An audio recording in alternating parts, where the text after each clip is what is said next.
guys, thank you so much for coming in today. As you know, this group is for those of us who are dealing with a recent diagnosis to cancer and who are experiencing anxiety in return. So I just wanted to start out this session on a good note to be able to try to lower some of that anxiety and bring us kind of in the moment. So what I'm going to do is a quick breathing exercise. And so if you guys can, just as you're comfortable, set your legs apart. And you're going to put your hands on you as you're comfortable. And we're just going to close your eyes and breathe in really deep. And just hold it for a second. And then let go of it. Then we're going to do it again. All the way in. Hold it for a second. And let it all out. And one more. All the way in. Hold it and let it all out. And as you would like, you can open your eyes. So, does that feel all right for you guys to kind of open it up? You feeling a little bit more down at ease? Okay, good.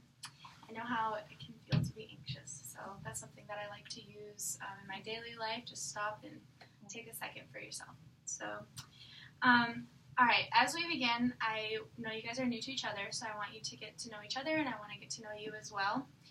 So I'm going to break you up into dyads. So let's do you two and you two. And I want you guys to tell each other your name, and then tell them when you feel the most throughout your day happy and relaxed, and then what makes you throughout your day feel the most anxious as well. So I'll give you like 30 seconds. Hi,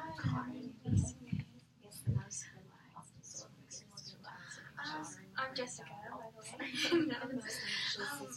What makes me most anxious is speaking in public. I get really anxious about it. And then what makes me most relaxed is spending time with my family. Sitting in the living rooms, it just drives me mine. And what I'm most anxious is like the time it's around the phone, just that time where I'm most relaxed down. Okay, you guys finish at the same time. All right, so why don't we go ahead and start with you. Tell me her name. This is Karin, and she gets really anxious when she thinks about like what's gonna happen if she passes away. And she's most relaxed when she spends time with her family. This is Jessica. She was telling me how she's most anxious when she has to speak in public, and when she's most relaxed is when she's with her family. Okay, so I think that can kind of go together. Obviously, you guys find relaxation by spending time with your family, and that's a common thing, to be able to spend time with people who support you and love you. And anxiety with speaking in groups, I mean, that could help us bring together to understand that this might be a little bit out of your comfort zone, but we're going to try to work and grow together as a group. Yeah. So I think that that's good to be able to identify those. What do you about you guys? This is Olivia, and her anxiety is high when she starts thinking about if she's going to go into remission. And then anxiety is better times when she's with her daughter and her granddaughter. And this is Candace, and her most anxious times is when she's waiting in a doctor's office, and the most relaxed is in the evenings right before bedtime. Okay, yeah, and I think all being able to resonate with that is that, being in doctor's offices and thinking about remission and the stages of cancer, I can tell that everyone's nodding their head that they kind of feel that way too. So it's good to remember that we're all in this, we may be having different journeys, but we're all kind of taking the same route, and we can learn from each other. So it's great. Well, as we get started, I want to clarify the purpose of this group. As I mentioned, it's a group for those of you guys who are facing recent diagnosis with cancer. And I know that can come with a lot of stress, as we mentioned, anxiety, and this is just a way for us to be able to work together, to come up with some goals and some activities that will help us work through some of those issues. My role as your facilitator is to be able to encourage you guys and support you guys. I'm not here to dictate the session or tell you how you're supposed to feel. I'm just here to support you in the journey. And I recognize that this can be hard, and I want to be able to facilitate some awesome exercises I mentioned and give you guys tools as you move forward. And as how the group will be conducted is we're going to meet every week for the next 6 weeks on Wednesday nights, as tonight, at 6 p.m. And it's going to go for an hour. Today's session is going to be a little bit longer, or a little bit shorter because it's the introductory one. But generally it's going to be an hour, and throughout the sessions, like I said, we're going to move through, do some discussion, some activities, and that kind of thing. So one thing to remember as we're going is to set some rules. And for my groups, I always need to start out with confidentiality. Are you guys familiar with the process? Kind of? Okay. Let me just remind that for those who may not understand the limits of it, whatever you say here, of course, is going to be between us. And that's very important to be able to know that you have an open environment for that. But at the same time, if you say anything that makes me feel that you're going to hurt yourself or someone else, like an elderly or a child or someone that would be at risk, then I have the duty to report that so that we can make sure everybody stays safe. So those are the limits, and that's important for you guys to know. Does that sound okay? Any questions about that? Okay. And another rule that I really want to stand by is, the mutual rule of respect. And I think that's on the basis of a lot of groups, is just that we're here to support each other. So, don't laugh, don't talk over each other, don't downplay someone else's experience if it's not the same as yours, and just try to respect people where they're at and what they're saying. Do those rules kind of sound okay for you guys? Okay. So what we're going to do right now is we're going to do a rounds activity. And in this, I want to kind of hear from you guys and what your expectations are. And what if you have any other rules that you might want to identify, you can also throw that in there as well. So you're going to go around and you're going to say your name, and you're going to rate your current anxiety level in regard to your cancer. And then you're going to tell me one expectation of the group. And then if you did have something to add as far as a rule, then go ahead and tell me that as well. So we're going to start with Candace. Why don't you go ahead? I'm Candace, and did you say level of anxiety? Yeah. Okay. Probably I'm like a 3 right now because I've been looking forward to the group. Good. I hope that this is a time and a place that I can actually talk about everything and how I feel, and I don't have to guard anything. So that's just kind of an expectation that I have, is that I can let it out and maybe realize that other people feel the way that I'm feeling, similar to it. Awesome. I think that is a very reasonable expectation for this group, and I'm glad that you were excited to come in here and talk about it. It's good to have support and to have somewhere that you can go and vent, because I know that in this situation sometimes it's kind of taboo to talk about it. So I think we can meet those needs. What about you, Lydia? I would say it's a 9. I'm just really anxious, and I just feel like everything's out of my control. Okay. The diagnosis and cancer. Yeah. I see. Okay. And did you have any expectations? I'm sorry, before we move on, did you have any expectations? Just to learn some new coping skills for the anxiety. Yeah, and we'll definitely touch on that. So. I'm Karen, and my anxiety level is 4. Okay. And my expectations, well, it's a good question. I went to go ask my brother about that, what he would think my expectations were, and then it just got me thinking, what's my family going to do without me? Who's going to make the food? Who's going to help clean the house? Who's going to help take care of my brother? Because my parents, they both work full time, and I usually pick up my brother from school. And Karen, I'm just going to stop you there. I totally understand what you're saying when it comes to you feeling stressed. That's what you were mentioning in the beginning, that you're not quite sure, we're not quite sure what's going to happen when we're gone. How's your family going to react? And I understand that. So I think that that's definitely something that we can talk about later on in the group, and some of the fears that we have experienced in the process. As we're talking about expectations, what is one expectation that you think might help you in that situation? Maybe people listening to me and understanding what I'm thinking. Yeah, and I think that that's really reasonable. So that's good. All right, what about you, Jessica? I think my anxiety is probably a 9 right now. I'm just really talking about it all just kind of makes me even more anxious. Like I said, it's really kind of scary to talk in front of people. I think an expectation I have is maybe to just coping skills, because I'm really bad about coping with stuff. So. Yeah.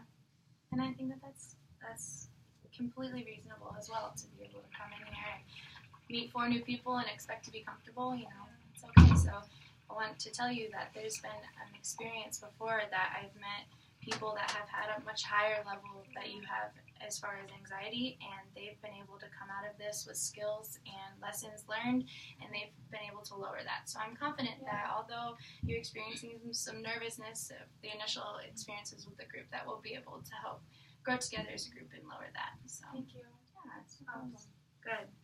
Well, I'm glad that you guys were able to explain to me what some of your expectations are. That's going to be really helpful for me as we move forward, so I make sure that I'm meeting your needs and that we are all going on the same track. So what we're going to do now is we're going to move on to this exercise that I found is very beneficial for me. Sometimes it's hard for me to explain what I'm thinking with words. So for this exercise, what we're going to do is I'm going to give you this paper. It has a picture of a person on it, and what you're going to do is you're going to use pick a color from those markers there that best explains the way that your body feels when you're anxious. And I want you to color in the area that you feel that anxiety, and then we're going to go around and we're going to explain that to each other. So I'll give you a couple minutes to do that.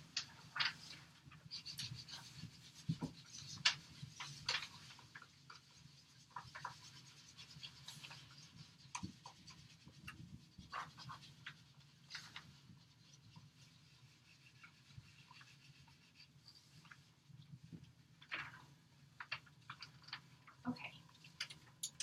So, Candace, I see you didn't really put anything down. Are you? Do you want to explain what that means, or just not necessarily wanting to write it down on paper? Maybe can we go later? Yeah. Oh, of course. Of course. What about you? I feel the anxiety in my chest and in my head. Okay. So that's where you experience it the most. What do you feel when it's in your head? What is that? It just hurts my So physical pain. physical pain, and in my chest it's a physical pain also. Yeah, I think sometimes it's hard for people to imagine that sometimes your emotional pain and the anxiety can actually, come out as physical pain. And that's why it's important to be able to learn tools to calm that down, so that when stuff like that happens, you're not just walking around with a bunch of physical pain going on. So, yeah, I think that's good to remember. I drew a heart as well, Okay. but I think I don't really feel much anxiety except like sadness, and that's what like hurts my heart. Okay. What about you, Jessica?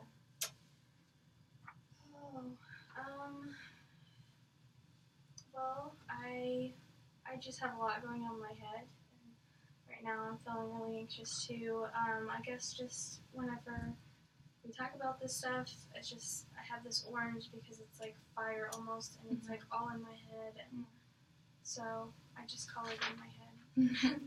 Yeah, I recognize that this is kind of a struggle for you to move in, but I think that that's a good way of exemplifying what you're feeling. That's really descriptive, that there's fire going on in your head. But as we move forward, it's good to remember that, we're all experiencing heartache in different ways and ways of coping through this. And, though no one else necessarily has said that they're feeling fire in their head, we're all feeling different ways of dealing with this anxiety. So I hope that we can move forward in this and help you to be able to figure out ways to be able to lower that. Thanks.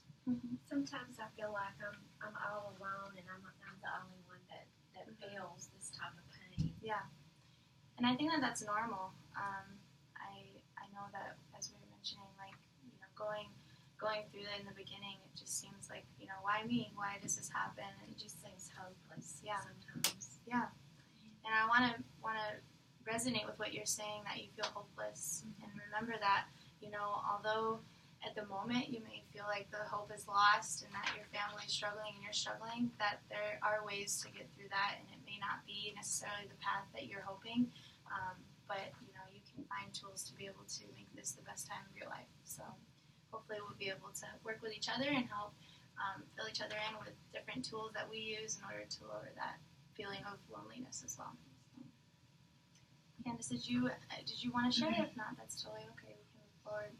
I guess when you were explaining it, it sounded like it was just this easy thing to do, and but once I got my little red marker, I couldn't quite figure out where I felt it most or where I don't feel it. And there's times that I'm just numb and I don't feel it, and then there's times that it's all over and I feel it all the time. Yeah. And so I really don't know if that's normal, if that's healthy. I don't know what to do with that. And I don't know how to balance it or carry it. Yeah, and I think you not coloring anything in is a perfect example of what that feels like. And I want to hear from Karen. I haven't heard much from you. What do you think about that?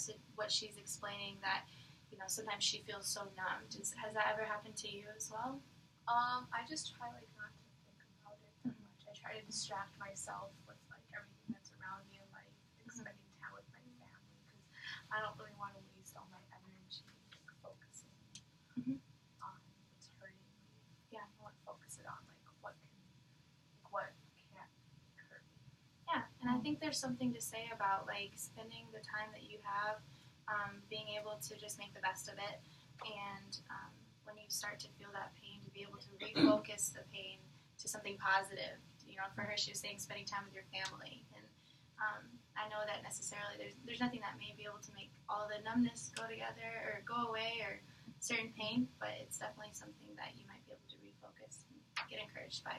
So it's good to know that somebody else has experienced it as well, so you're not necessarily alone. It's kind of a weird feeling, isn't it?